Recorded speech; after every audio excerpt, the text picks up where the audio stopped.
Manchester City tried to sign Harry Kane back in January, but their efforts were rebuffed by Daniel Levy, according to reports. Tottenham chairman Daniel Levy appears to be facing an uphill battle to keep Harry Kane into next season and beyond. The England skipper has reportedly informed the club of his desire to seek a new challenge at the end of the current campaign, with Sunday's final Premier League match against Leicester City potentially marking his last appearance in a Spurs shirt.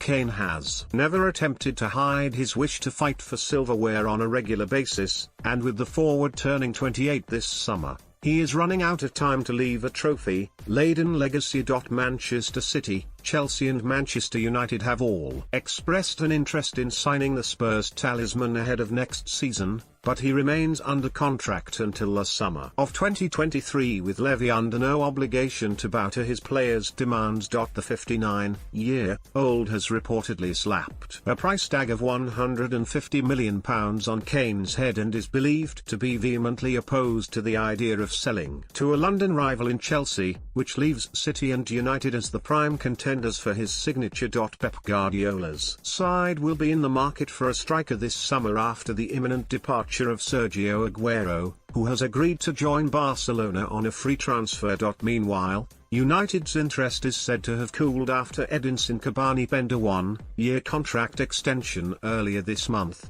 but the Red Devils are still very much in the frame with regards to Kane's services.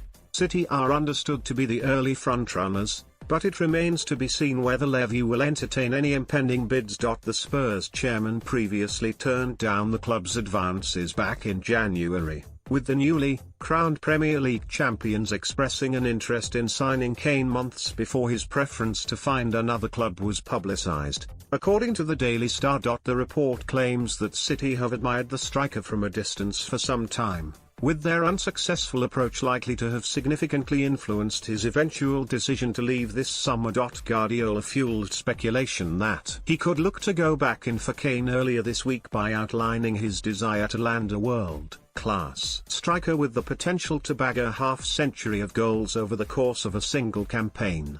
"I'd love to have a striker who got 50 goals a season, honestly," Guardiola told reporters. At the same time, "I don't like to put all the pressure on one player." In Barcelona, Lionel Messi, every season since he was born, scored 50 a season. Thierry Henry scored a lot in the first season and Samuel Eto'o scored a lot. What a striker. Meanwhile, former City defender Micah Richards has suggested that Kane could end up moving to United, with Cavani primed and ready to serve as the perfect understudy. Of course Kane, would work at City. "He works hard and he scores goals," said Richards, speaking to BBC Radio 5 Live. Would they pay £150 million for him? No, they wouldn't. They might pay £80 million or £90 million, but they are not going to get him for that. They would be looking for youth if they were going to spend £150 million.